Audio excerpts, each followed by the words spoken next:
Hello, everybody, and thank you for joining us today for our webinar on branding procurement. I see everybody is on time, and for some that are already on Christmas holidays, thank you for joining us, especially. Really, really appreciate it. So today, branding procurement, what is this all about, and who are we to even talk about that? Branding procurement is about how can we give procurement actually a brand and a value proposition. And I have with me Marcus Calderoni, a brand strategist with 25 years of experience, to actually really get into how can procurement leverage the insights that we have from B2C brands, but also from B2B brands, in order to create a powerful brands that people want to engage with and that is emotionally charged up. So we have 30 minutes. There is time for Q&A, so please feel free to use the Q&A functionality. We do have a little bit of content, but there should be some time at the end for that as well. Before we now actually really get into the topic, let's start with a quick round of introductions for the people that don't know us. And Marcus, I would say you go first. Thank you very much. So Marcus Calderoni, happy to join this session. I have, as Fabian said, a little bit over 25 years of background in the agency branding business. Worked for companies like Jung von Matt, J. Walter Thompson, or Scholz and Friends, and for brands like Unilever, Audi, Aldi, and several of the multinationals as well as national brands as well. I think back to you, Fabian. And you look just a little bit like Steve Jobs on top of all of that. So. Oh yeah. So my name is Fabian Lampe. Some of you may know me. I have basically worked for the last 15 years in procurement, and before that, I actually did my studies were in marketing and supply chain management. And so for the last 15 years, I've been very passionate about both of those things, procurement and marketing. And so I spent 9 years in marketing procurement with Bayer and Unilever before I then decided to change the side and go to the dark side, working with Deloitte on the consulting side of procurement. And after doing that for some time, I actually joined one of the solution providers in our space to help them build up their marketing. And so throughout all of this time, I've worked basically, or almost all of this time, I worked with Marcus, and we had some observations around procurement, how they behaved, how they are perceived, that we thought, well, maybe we need to rethink of how we position that so that it is not this kind of brand or this kind of perception of like procurement. I don't really want to engage with them. So we have a little presentation. Let me just bring that up here right now to talk about that. And just starting out, so basically when I ask people, how do you feel about procurement? What is it that comes, what are words that come to mind? Then we usually get a set of words like these ones around cost focused, the classic one, policy driven, like they slow me down or there are roadblocks. Like all of those things are kind of negative to some degree. And I would say, yeah, procurement really has a reputation problem. And so Marcus, from your perspective as a brand strategist, when you hear these words and that a brand could be associated with those, what does that make you feel? Well, actually, Fabian, it could be worse. I should say it could be worse. The good thing about procurement is that it brings really tangible values to the table, and these tangible values that we have can be transformed or transcripted into a really strong positioning, which then leads to a strong internal, which is very important, and external perception of the procurement organization and or brand. Brand is a good, I mean, like we're saying, it's branding procurement, but brand as a term, a lot of people have an idea. Can you maybe just go into that a little bit of what a brand is and explain to us the different elements of that? Sure. So by definition, we would say that basically a brand is a name or a term or a sign that or sound, or sound even, right? Or a face sometimes that identifies a maker, a supplier, or a seller of a certain product or service. From my perspective, I would say that a brand is more about establishing or fostering a unique identity, a character that really resonates and activates the target audience. So this is from a very, let's say, helicopter view kind of perspective. And here on the slide, we basically have also the element of the associations that I always think are extremely important because, yes, we talked about the brand elements and that's great, but it's really about what it makes us feel and think when we think of the brand that I believe is the harder part to capture. And so looking at procurement, saying procurement is doing something and is, like there are certain people that are procurement. I think that's the easy part, and that's how far procurement usually goes. But the association part is where they often fall short and where there's no emotional connection created.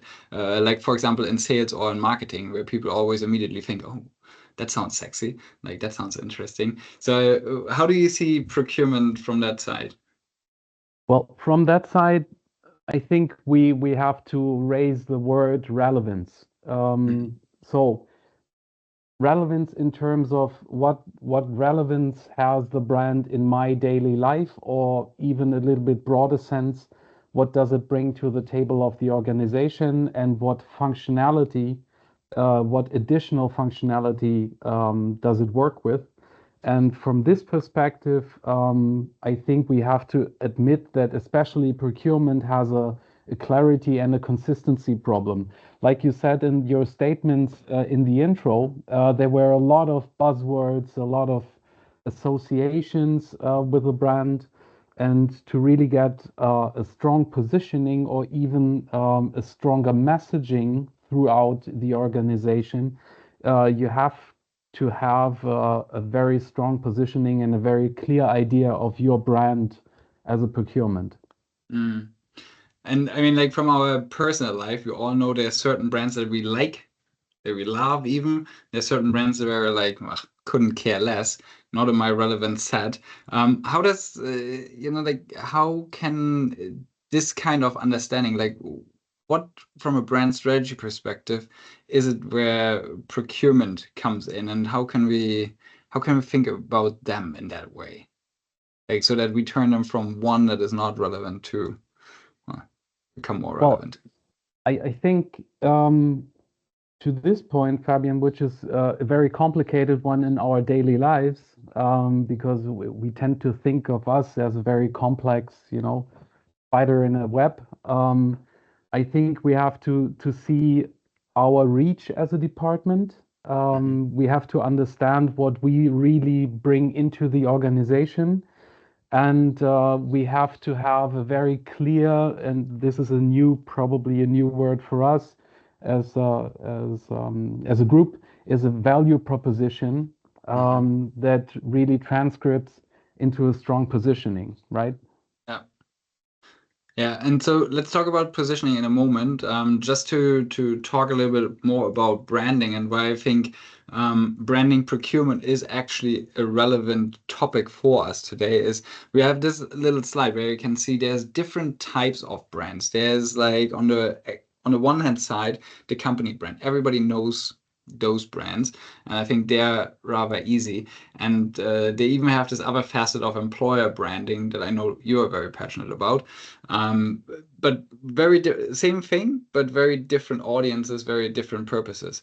And so I think the other side that everybody is very familiar with is the product brand. So again, like an iPhone. Like if we just take Apple and the iPhone, that's the kind of comparison. But now we have the department brand, and then on the other extreme, the personal brand. And so what we are talking about is really this department brand, and we really believe, or I fully believe that a department can be branded as something that is interesting and exciting. And so like we did this small thing. If you think, as I said before, of HR, an association comes to mind. If you think of marketing or sales, an association comes to mind. Even operations create something. And it's just that procurement, unfortunately, is right now not creating the associations that we want, basically. It's not like it doesn't create associations, it's just not the ones that we want. And that's why we do this, and why we believe branding procurement is an important facet, where we can now change that, basically. I think. Anything to add from your side? No, I think it's actually pretty spot on. The funny thing is that during our sessions in our, well, let's say months and years of working together on this topic, we figured that all the other brands are basically well kept in shape, right? There are processes, there are certain even deliveries inside and outside an organization that works into a product brand or even a personal brand. When we come to the C level, there's a lot of personal branding going on in the last years. And obviously company brand and employer brand are elaborated already, but the department brand is a blank spot, basically. Yeah.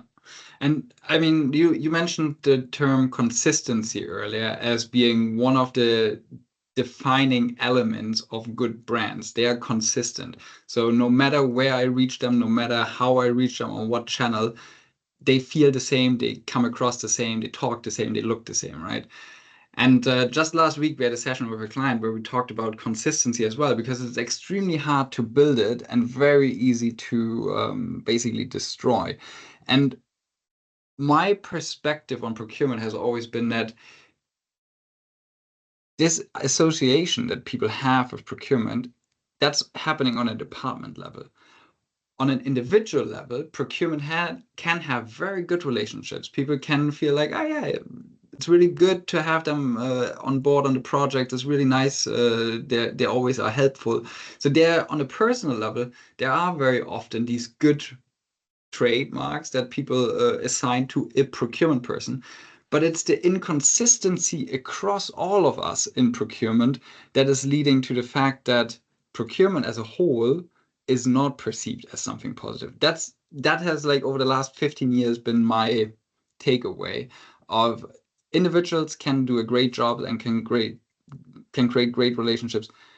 As a whole, we're not doing that because it only takes one bad apple to basically destroy this perception. Is that also how you perceive that? I mean, you have, as a supplier, worked with procurement for 25 years, basically. Right. Well, I think I have to raise the idea of the brand again. If we put it this way, that our brand is the basic foundation of everything we do, and is connected to the value proposition, which has to be a very clear and, like we said, consistent and compelling declaration of what we are dealing with, then we have to keep in mind that we are not alone in the world, right? Like this chart says, we have a lot of overlapping departments, and this obviously has an effect on us, being the procurement department. And so therefore, we have to be very clear on our foundation and on our value proposition, as I said. Yeah, and value proposition for me, it's funny because I always experience procurement either as they don't have a value proposition, it's a very generic one, like generate value or support the business strategy. So very, very high level and hard to, not very tangible. Or it's something that is very procurement centric, like drive compliance and make sure that spend is under control. So how can you go a little bit deeper into the relationship between brand and value proposition and how that leads us now to positioning? Right. So brand being, like I said, the foundation of what we're doing, or what we stand on, basically, as a department. The value proposition has to be compelling to our target audience, whether it's internal stakeholders or even external partners. You said, I was sitting on the other side of the table, or still sitting on the other side of the table. So you have to especially work with this tension field or this voltage field of one being the overall foundation and the value proposition and how it resonates with your internal and external stakeholders and or customers, so to speak. It's a little bit like developing a category strategy. If you do it Right. alone, then you come up with a solution or with a result. It might just not resonate very well with your stakeholders, basically. Exactly, and this is the point where especially branding, Fabian, is often misunderstood. Branding is not a la pour la kind of thing.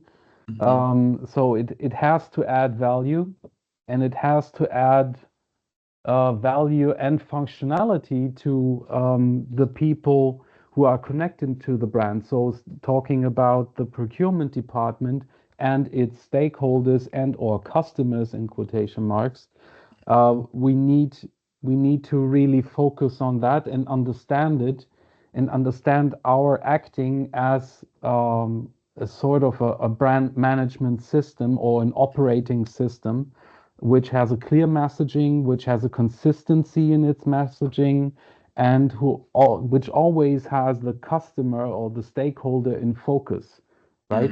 Often enough, we tend to look on our own feet and describe that as target group. No, it isn't. It's the other way. Yeah, and this is, I think, a good learning over the last 4 years or so, where we've been working on ProcureTech brands mostly, that they're usually very self-focused and inside focused rather than thinking about those customers and who they are trying to be for. And the focus is more on the what is it that I do and what I'm trying to sell, right? So now let's talk about positioning for a second then. And again, similar to earlier with the brand, the definitions I think are extremely interesting because people always think, and especially in B2B, we have observed that people always try to position themselves as like, my product is better than yours.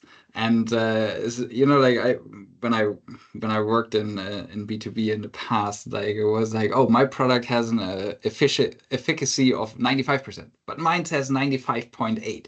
And so you as a smart person must decide to buy my product because it is better. Positioning is a little bit different. Can you just outline to our audience a little bit of how you can also think about that? Well, sure. Actually, positioning has probably two dimensions which are very crucial. The one is the perception that we're trying to influence. So it's not about the numbers we are talking, like you said, the point something percent, but it's more about the, let's say, emotional or the behavioral traits that we are trying to influence or inform. And the other one, the other aspect, which is very important in positioning in theory and in, well, let's say our everyday life, is the differentiation. So how do we as a department brand are differentiated to the others and what are our interconnections with them? What are our benefits and what are our goals that we're trying to achieve? So it's not about drawing this wonderful cross that we have in our method, but Next it's slide. more about next slide exactly. But it's more about getting the clear and consistent idea of what you stand for. Or the other theory that I would like to share with the group is positioning being the sentence the people have in mind when you leave the room, right? And this is something we are obviously quite aware in procurement because there is a lot of, well, let's say sentences we all can think of when procurement leaves the room. So there is some tension there as well. And I think this is going back to where we started with the session, right? Like it's the perceptions and the associations that are unfortunately on a negative side, whereas the differentiation is also not very clear to people of like, why should I join procurement? And if I think back of when I was asked, well, in which department would you like to apply? Then for most people, marketing is an easy choice because oh, that's exciting, that's interesting, that's sexy. I have an impact, I can see what I'm doing. And even though procurement has all of the same things and can say all of the same things, that is not what people have in mind. And I think this is where this becomes so important to get it right. Not just for the apprentices that want to now join the department, but also, again, from an external side of like, why do I believe procurement is a cool thing? And then from a department, why do I want to work with them? Because again, it's all connected, just looking at it from different angles. And so this is the positioning cross, and this is exactly what you just mentioned. Like, people put us somewhere. If we like it or not, they will put us in a box. And as long as they define the box, well, then it will always, they will be responsible for our positioning.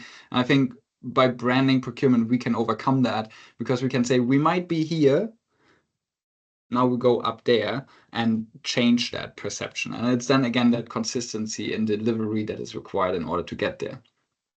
Now, to come to the final part of this session and presentation, and just to close it over the next 5 minutes, the concept that we work with and that Unilever works with and others have adapted for themselves is called a love brand. And I always tell people, like, the very first time somebody said to me, it's a product to buy and an idea to buy into, that resonated with me so deeply. And I thought, wow, cool. Like, this is what we need to create, because the product, that's the easy part. And especially for procurement, again, what we do doesn't change. It hasn't changed over the last 100 years. Yes, people might layer stuff on top. That's all fair and fine. But in principle, it will remain the same for the next years to come. Yet the idea, that is the part where the emotions come in and where we believe we can do something. And I think it's about now telling people of how can we change that, because that's the takeaway of this, that we want you to have. How can you actually think about it? And so maybe just very briefly explaining our concept that we take people through. And sorry for now talking like for having this 3-minute monologue here maybe, but it's basically a 3-step process. And it doesn't matter if it's now for the department or if you do a B2B brand or a B2C brand, like the concept is always more or less the same. And it's always about starting with these aspirations and the customer needs. So again, I mentioned the category strategies earlier, because that's one of our clients as well, who do that. But there's 2 elements to it. There's something that we want as procurement. We have aspirations of how we want to be seen. And if you would just write all of those down of like, I want to be this, I want to be that. And, that's where all of this getting a seat at the table stuff is coming from. Like, these are our aspirations. And then what we now need in order to actually sense check that and also like, or reality check that, is what is the customer asking for? Because very often I see that procurement wants to be all of these great things, but the business, the customer, wants something completely different. But we never even ask them what it is that they want. And so therefore we don't really have this kind of validation, let's say. Is that like, what's your take on that? Well, I think we are pretty aligned on that.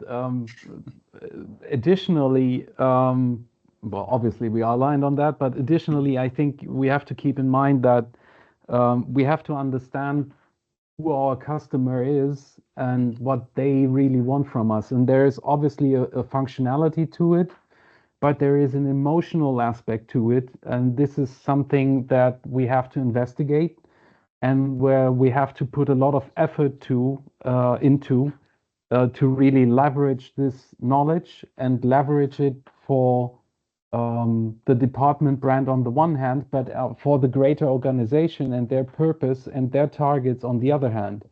We are not acting alone as a branding procurement department with a branding issue.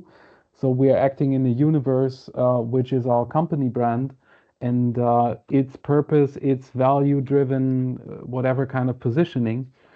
But well, at the end of the day, it's all about understanding people and align people, customer needs, so to speak, with our value proposition. Full stop. Yeah. So, and this is, I think you had a very good word there, the business objectives and business strategies. That's again, our frame of reference in which we need to operate, right? And so this is why I was saying earlier, when procurement talks about value and then starts to bring in all of these great topics, but the company has a very different perspective, that's just a mismatch that we need to avoid in our brand and positioning. The second part now is then the actual branding and communication. So like we do this first step. We now have collected all of this information, and now it's about branding and setting up a kind of message for us. Again, this framework that I showed before comes in, where we in a very granular way go through all of those things of like, what is it that we want people to emotionally take away? What is it that they actually take away from our product or our service in a way? And really work through all of those different elements in order to have a very clear and concise statement of what it is that we want people to talk about. Again, and the reason is, in communication as in delivery, we need to be consistent, and we want people to say the same things and now not have one rogue person run around and say, I do something completely different, I believe in something different, I act differently, because that is exactly where then the brand construct very quickly falls apart. But this is where, basically we just define what that brand is and how we want to communicate it.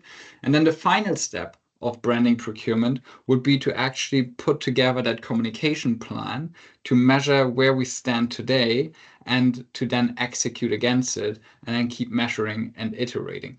And so again, maybe a bit abstract, but think about it from this perspective. Every brand has a comms plan. Every single one. They all know on this day, I will talk on this channel with that message. And they have that for a year in advance. Whenever I have a procurement consulting project and I ask, how do you communicate? It's either, what do you mean communicate? There's an internet page. People can find all of the information there. And that is not what we want people to do. We want people to have a clear plan, a strategy on how they communicate, what they communicate, when they communicated, to whom they communicated, in order to actually make sure that procurement is not something that happens once when I need something, but as just, oh, I know this department is there. I know what they're doing. I know what they do for our company and why this is valuable. This is the difference between just being passive and having an active plan for, I maintain this brand, and as you said earlier, having this kind of brand management concept in place and taking care of it. Damn, now I talked so much and I got into such a frenzy that I should have done a mic drop and left the room and kicked everybody out of this meeting. I think this is it. This is what we wanted to share with you. This is obviously only the high-level concept because we're obviously trying to sell this to everybody. Don't be fooled. This was good infomercials, or a good infomercial, I hope. Do you have any questions? Because we have the Q&A, then feel free to throw something in. But this is really what we wanted to share with you, because I really believe that by having this three-step approach of understanding what I want to be and what people want me to be, then crunching through that and defining what it should be going forward compared to where it is today, and then finding or defining a plan of how I consistently communicate that out. That is really how you create a brand and how procurement can change the way they are perceived today. Yeah.